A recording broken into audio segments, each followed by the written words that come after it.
to cover today, and it is recommended draft policy 2016-5, the Post-IPv4-Free-Pool-Depletion transfer policy. I will do the staff introduction, and then we'll have Leaf come up and do the AC presentation. This was proposed in June 2016, ARIN proposal 230. Leaf Sawyer and David Huberman are the AC Shepherds. It has not yet been presented. It is recommended for adoption by the AC. They recommended it in September 2016. Text is online and in your discussion guide. Draft policy 2016-5 creates clear policy separation between needs assessment conducted for transfer and the assessments conducted for non-transfer related IPv4 requests. More specifically, the draft policy places needs assessment related policy language for transfers into Section 8 directly and removes the use of Section 4 of NERPN from the transfer process. If implemented, staff would no longer use Section 4, but would use the new Section 8 to review needs assessments. The use of the word blocks without IPv4 may introduce ambiguity. In the past, we found the ambiguity to be sometimes concerning to people, so we just noted that, but the policy can be implemented. In terms of potential issues, transfer customers may interpret it to 851, the new proposed language, to require a newly signed RSA for each transfer. It's not that way. You need an RSA to receive those blocks, but you can use an existing one. And we propose slightly different language, but again, the current language is implementable. There is a question regarding the language staff interpretation of 856. It says, intent is that, we believe the intent is that all previously IPv4 blocks must be cumulatively utilized. Existing policy may cause confusion because if it's unevenly utilized and it's not the cumulative measure, then some people may not believe they qualify. We have again suggested language, but we would interpret it as cumulative even without the change. The policy does not prepare to create any material legal issues. Resource implementation of minimal resource impact. It's very similar to existing policy, and we'd be able to accomplish it within 3 months after ratification. We would update the guidelines and internal procedures to make sure they have the right references. That's it. I will now turn it over to Leaf to give the presentation by the AC.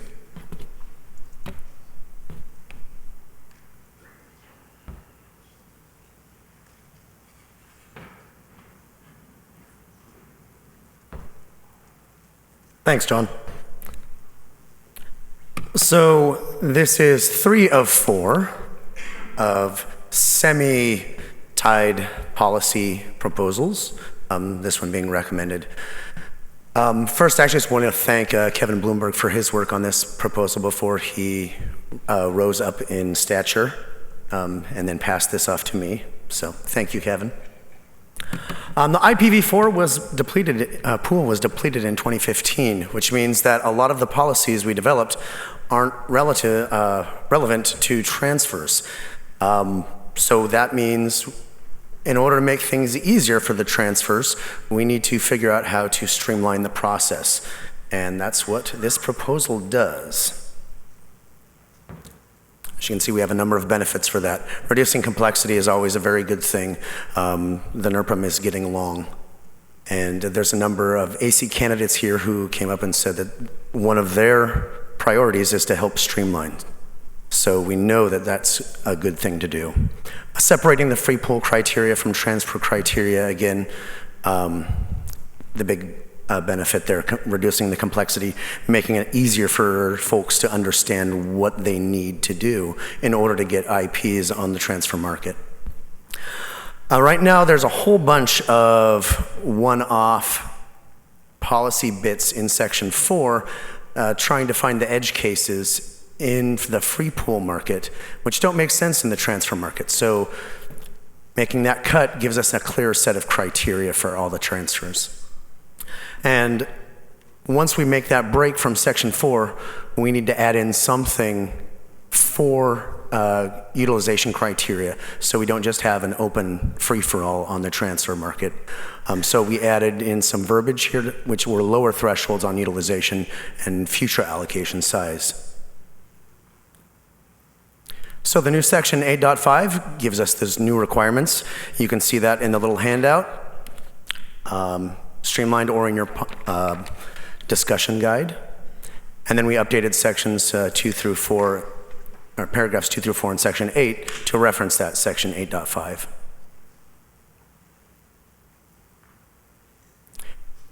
So as John mentioned, staff and legal came back. We did resubmit some text to try and clear up some of those concerns that staff had. So we do mention that they must have a current signed RSA, no more than 2 revisions behind. And it's solely for the purpose of use on an operational network because we want to prevent financial speculation on the market. The minimum initial or subsequent IPv4 allocation is a /24 because that's what can be routed. And again, to address the second, we made sure it's efficient utilization of the existing cumulative IPv4 space. And continuing the officer attestation of the use of the transferred space within 24 months. So the questions are, is it useful for the community to break the dependency between sections 4 and 8? And is it useful to simplify the transfer requirements? Are these proposed new requirements too lax or too restrictive?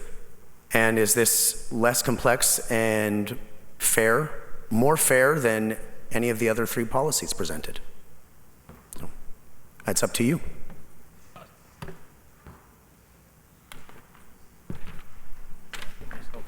Got myself organized here. Okay. Microphones are now open on this issue. Who would like to be first? Somebody must have a thought. You have somebody over there already? Well then, let's lead off. This is from Jason Schiller of Google. I have a question about the meaning of, quote, ARIN will proceed with processing transfer requests even if the number of resources of the combined organization exceed what can be justified under the current ARIN transfer policy, unquote. Does this mean if I have a need for 1 host, I can transfer a /24 and claim I can't dispose of the unused space because it is below the minimum? If I have need for 200 hosts and decide to buy a /8, can I hold the remainder of the /8 for resale or plans to use it in the far future? I'd like to take the first. Andrew Dole would like to take the first crack at that. Andrew Dole, CrowdStrike, ARIN-AC, and policy author. The text that Jason is referring to is not actually changing from the current NRPM, I believe. It is the editorial change that was made to the NRPM in the last 6 months to clarify ARIN's practice with regard to 8.2 transfers. And John, if you have any additional comments, That's correct. This doesn't represent a policy change. That section is simply the existing language that indicates that we will process transfer requests even if the number of resources of the combined organizations exceeds. Okay, thank you for that clarification. Can I comment on that particular thing very briefly? Okay, that was Jason's only question, Milton, or? Okay, a quick comment on this. Scott Librand, policy co-author, ARIN-AC. I believe the text might be slightly different, but the meaning is the same. The important part there is that only applies to 8.2 transfers, which under the current rules, if you have an 8.2 transfer, it's going to go through, and then ARIN has obligations to help you dispose of those unneeded addresses via other ways. But the language is intended to be very clear that ARIN is not going to block an 8.2 transfer or take space away, and that's in line with current text. Thank you. Left microphone, stage left microphone. No, go ahead, it's fine. What? No stage left? Okay. See, I fill the queues by, I just keep going around, so if you want to speak quickly, find an open microphone. Kevin Bloomberg, The Wire, NRO. Kevin, you're gonna, Kevin, I Kevin normally have to Bloomberg, say The is you gotta Wire. get, Yeah, Kevin Bloomberg, The Wire, NRO, NC.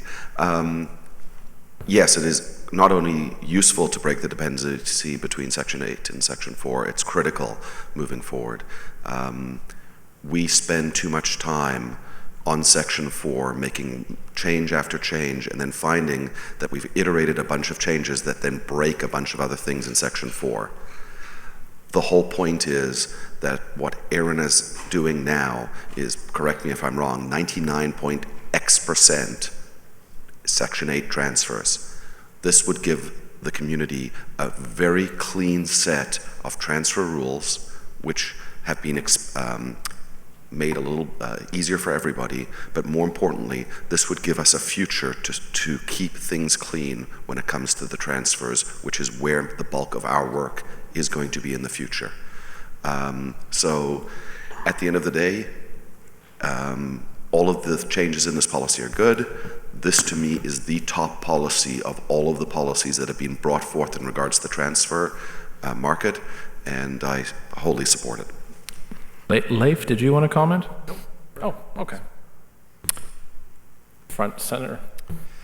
Donnie Roisman with SoftLayer. On the discussion points, I agree with Kevin. It's definitely useful to break the dependency between sections 4 and 8. I think the policy governing transfers really deserves to be unique to policy governing free pool assignments. Plus, the complexity that exists in Section 4 is a significant barrier to entry for unexperienced entrants in the transfer market, and I believe adds additional delay and complexity to completing a transfer transaction. I think it's therefore also useful to simplify the transfer requirements. Regarding my opinion of whether or not the needs are too lax or too restrictive, as I said earlier this morning, you can guess my gut is that they're of course too restrictive, because I believe in elimination of all justifications for transfers. That being said, I do appreciate the simplified language in this policy. I think it's a really good next step for us. So that's supportive. Say again? So thus you're supportive. So I am very much in support of this policy, yes, as written. Thank you. Thank you. Front microphone again. Peter Timish, Adrex, first-time speaker at an ARIN meeting. But long-time listener, right? A long-time listener and big fan.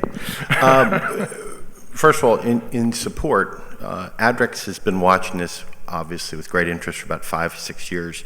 I just wanted to actually bring something up. We've been noting the slow evolution here of people supporting the wholesale change. We wanted to give some statistics to kind of help. People have been to half these people in this place are our marketplace participants. We've had, in 5 years, 3 months, 2,105 companies around the world ask for access. We have looked at them as close as we can. We found 2 that could possibly be speculators. One was a law firm representing someone, and then there was a venture fund that was looking. That's it, and neither of them have ever done a transaction. So it's nice to finally feel like that's actually part of the mix. Is the straw man that you're fighting speculators is not part of this, it's more of operational requirements. So we're wholly in support of the fact that that just didn't appear, that no one appeared in this marketplace with hundreds of millions of dollars to affect it. That didn't happen. But we also want to say that it's very nice to see a discussion where it's getting to be simplification and look into complexity, because it is very hard for small companies to meet this burden. It's actually weirdly anti-competitive for small business to get involved now, since there is no more free pool. It harms their ability to get into the marketplace because they don't have the ability. So we look at this and we actually appreciate it. Thank you. Thanks to you, Peter, and thank you for that information. It's great to get that in. Left microphone. Alyssa Morris, Ibera, AC candidate. I strongly support this policy. It's my preferred one of the 4 today. We talk a lot about simplifying and removing complexity. I think this is one of the first major steps in that direction, and taking away from the unwieldliness of Section 4 that's emerging. So I support this policy. Thank you. We're running low on speakers, and that's not a bad thing, but it is a reminder that if you'd like to give some input to the AC that they very much are eager for, please approach a microphone with haste. Rear microphone. David Farmer, University of Minnesota, ARIN AC. I support the concept of this policy. However, due to the staff comments, I can't support it as written. There's a number of things that still need to be cleaned up in it for it to really be ready to move forward. There's some, things that need to be taken care of regarding those staff comments. While I support the concept, I cannot support the text as written. Leif, did you want to comment? There was an update posted, David, which addressed the staff comments. The updated text has not yet been resent to staff and legal. Yeah. John, did you have a comment there? No? Okay. I'm really losing my style. I can just tell from the front microphone. Owen DeLong, incumbent AC candidate, and Akamai. Oh dear. I strongly oppose this policy. It is an abandonment of the basic structure of the NRPM. It conflates IPv4 addressing policy with transfer policy in such a way that you now have more dependencies, not less, between Section 4 and Section 8, because now you've got this sort of, is it still operative or is it not still operative Section 4 that governs IPv4 policy, and then you've got this Section 8 that sort of loosey-goosey replicates much of the complexity from Section 4, and then you got to try and figure out how they all fit together. And I tried to go through this exercise a couple of weeks ago. It made my head hurt and I stopped. But if I, as a very experienced person with ARIN policy, had such difficulty reconciling the results of this policy, I'm not thinking that it's going to make it easier for the average small business or the average newcomer, but actually harder. I think we would be much better off simplifying Section 4 very, very extensively, and I'm all for that at this point. But there are reasons for most of the stuff in Section 4 to be there. They are not necessarily specific to having a free pool, as has been repeatedly claimed, but I am all for going in there and looking at Section 4 in a meaningful way and simplifying it to the bare bones requirements that we need to preserve in Section 4, and having Section 8 remain specific to the things related to how transfers are conducted, and try to eliminate the variants of IPv4 policy that have crept into Section 8 and move those into Section 4 and keep Section 4 as our complete repository of v4 specific policy. I think that is a much better structural way to approach this, but if you want to just deprecate Section 4, we could do that too. Thank you. The microphones will be closing in 60 seconds. Right microphone. Hi, Mike Burns from IP Trading. I support the policy as written, but I do have a couple of questions. I see an officer attestation is required for blocks larger than a /24.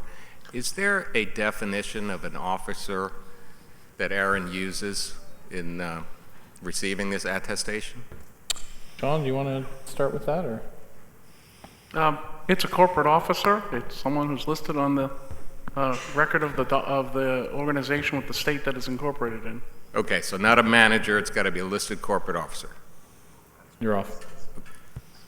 Listed corporate officer, if that didn't come through. Okay. And second, there was no maximum size that I saw. So am I to understand that the officer attestation would serve if he attests to the need for use on an operational network for any size transfer? That is the... Leif, did you want to... I can let the policy authors down there. So the policy authors want to give their intent?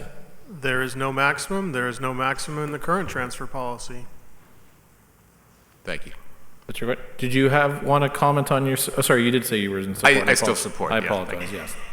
Okay. It's left microphone. Keep the sound guy on his toes. Yeah, thank you. Kevin Blueberg, The Wire, NRO, NC. One quick question to start with.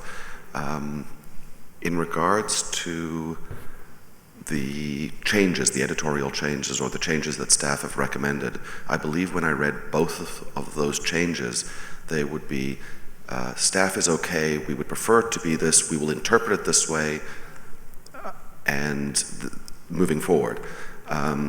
So as a community member today, my feeling is pass it. If the ARIN AC is able to make those as editorial changes, wonderful. If they're not able to make it as editorial changes, still pass it, because we know the way that staff is going to interpret it, and we will do a follow-up policy to clean up that little bit of text. There is an immediate need for this policy, which is small internet providers need to be able to be pre-approved at the 50% mark to be able to have the ramp time to get the space and the funds that they need for it. This actually really helps the smaller players long term. Thank you.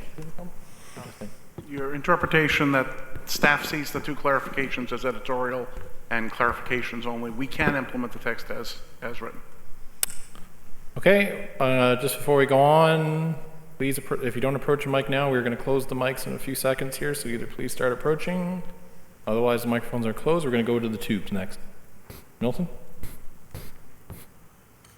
Yes, we just have Jason Schiller wanting to clarify that he supports this policy as written, and he thought that the lack of clarity was that it wasn't clear to him that it only applied to 8.2, whatever.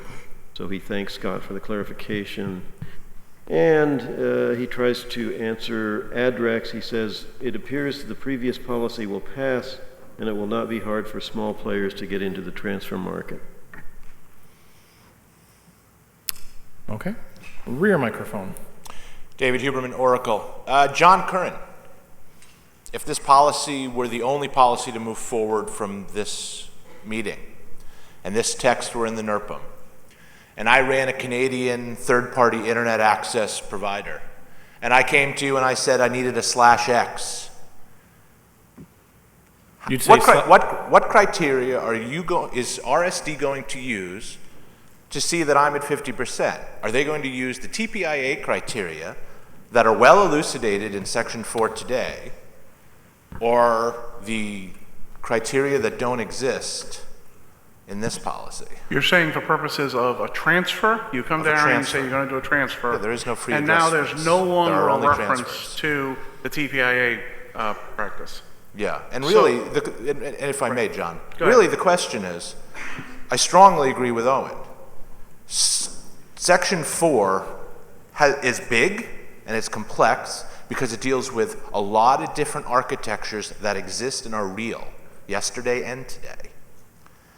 This policy, I worry about it because it says in the problem statement that it wants to outline the criteria that should be used. And then it even puts a section, 8.5, what are the criteria? And then there are none. It just says 50%. So what's the staff going to use to judge that when it's not a simple flat architecture that is used versus not used? When it's TPIA, when it's other forms of cable, when it's anything else that's not standard. John.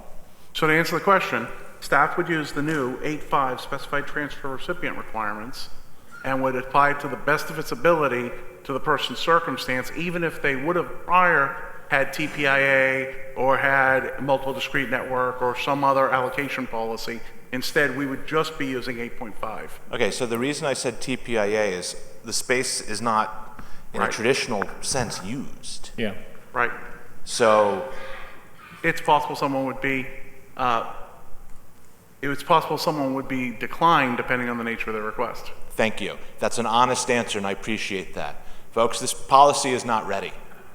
It's a really good framework, but if you ask the staff to do this over the others, and this is what comes out of this, this is more chaos. This is not simple. I am therefore opposed. You are therefore, but I have to correct you, Dave. The Canadian would come and say, I'd like to have a /XA. Like, come on, get it right. Oh, come on, everything's falling flat today? Jeez. Front microphone. And it is a tough crowd. Andrew Dahl, CrowdStrike, ARIN-AC. As author, I of course support this policy. While I understand the concerns that my colleagues have raised about issues that exist in the linkages between the old Section 4, I really believe that this is our best step forward to really simplify and make this marketplace more valuable and useful for all of our community members, including those that may have an issue with a specific element of the policy.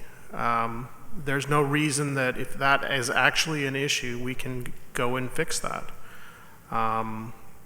And This was the first time I believe this issue specifically has been brought up. Maybe I'm misremembering that at all. But I really think that we need to take this step and not keep holding on to a whole bunch of rules that don't necessarily apply. Maybe the TPIA rule is important. I also believe that there is enough latitude in the current language that that I believe, maybe staff, it's possible for staff to interpret it in a way that could actually be more favorable to certain organizations. But I don't think we should stop moving forward just because we're afraid of change. And that would be my comment with regard to those. Thank you. Thank you for that comment. Owen, the mics had closed. Is this? Yeah. Could you then rebut it right now so that we don't have?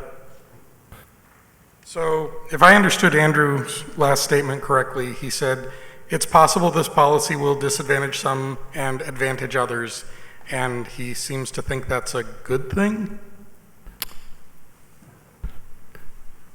Anything we do has pluses and minuses to it, and what we're here doing is weighing all of the advantages and the disadvantages of changes here.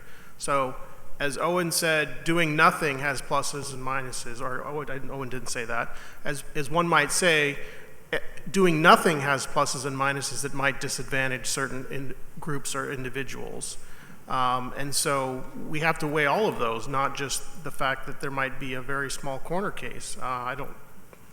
Okay. I think the point's been made, gentlemen. Front microphone. Scott Lebrand, Deliver, ARIN-AC. As co-author of this, I looked very specifically at the TPIA requirements, the MDN requirements, the everything else requirements in Section 4, and very specifically made sure that the new 8.5 thresholds, 50%, were more liberal or as liberal as anything in the current NRPM 4.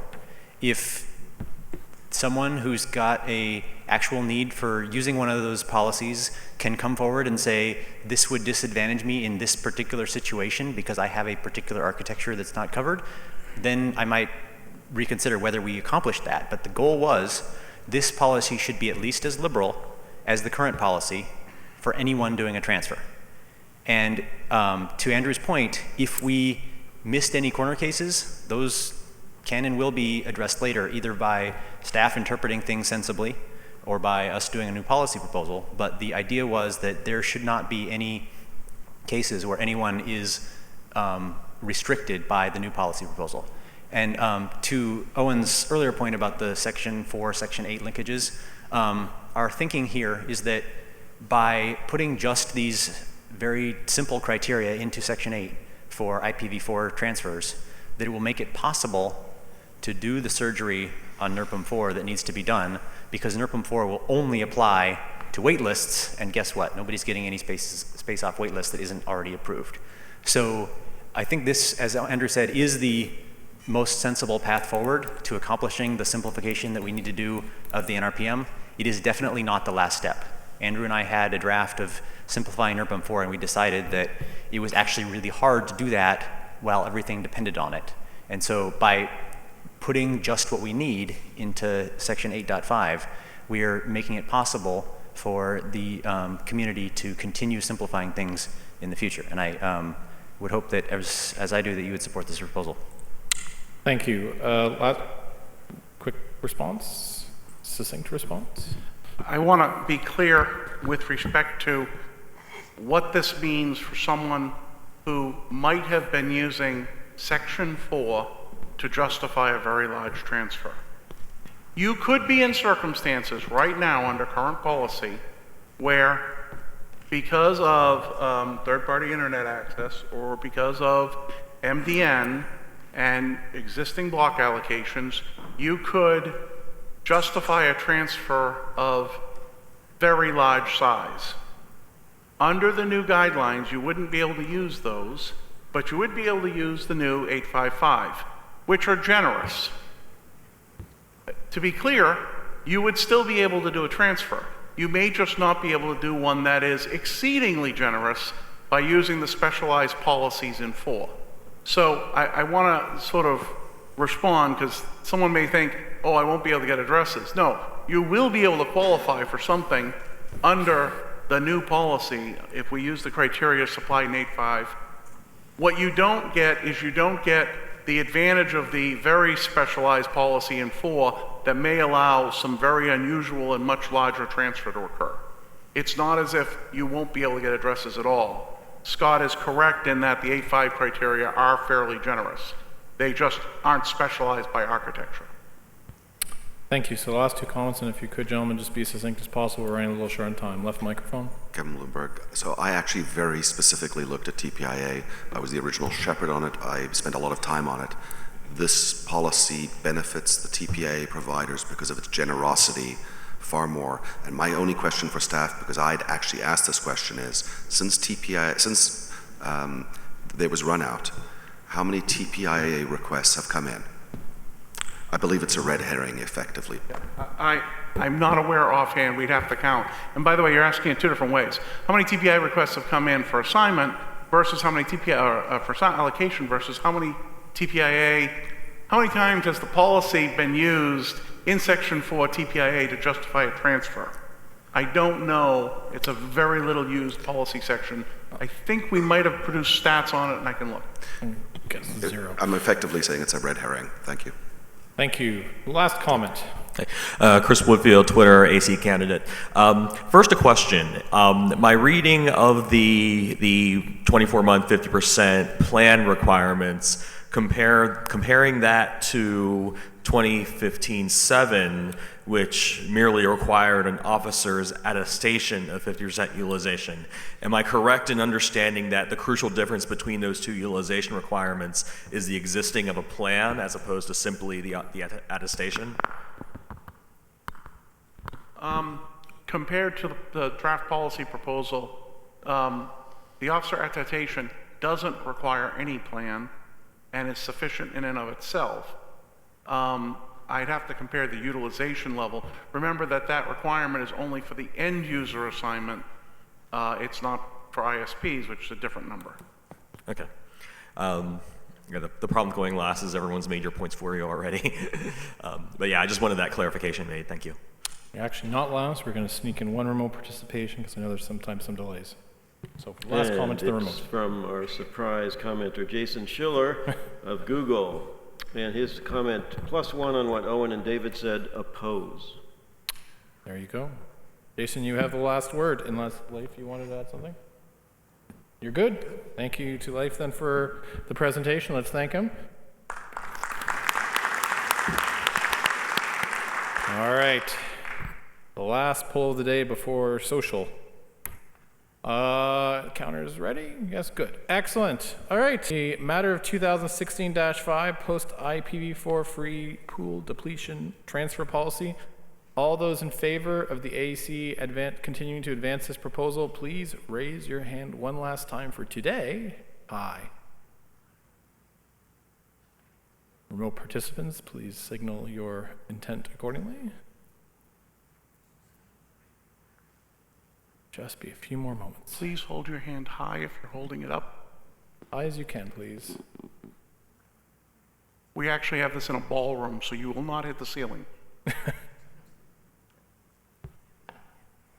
Thank you. You can lower them. And all those opposed to the policy, please raise your hand nice and one. Oh, and one. One hand only, please. Vasily. We have one on stage in case you guys didn't look that. Okay. Thank you. You may lower while we wait for the tabulation. Just a reminder that the AC are volunteers, and they are going to spend tomorrow in person and many hours over the means trying to put all these proposals together. So please find them at the social tonight, shake their hand, and buy them a drink. They need it. All right. The results are coming.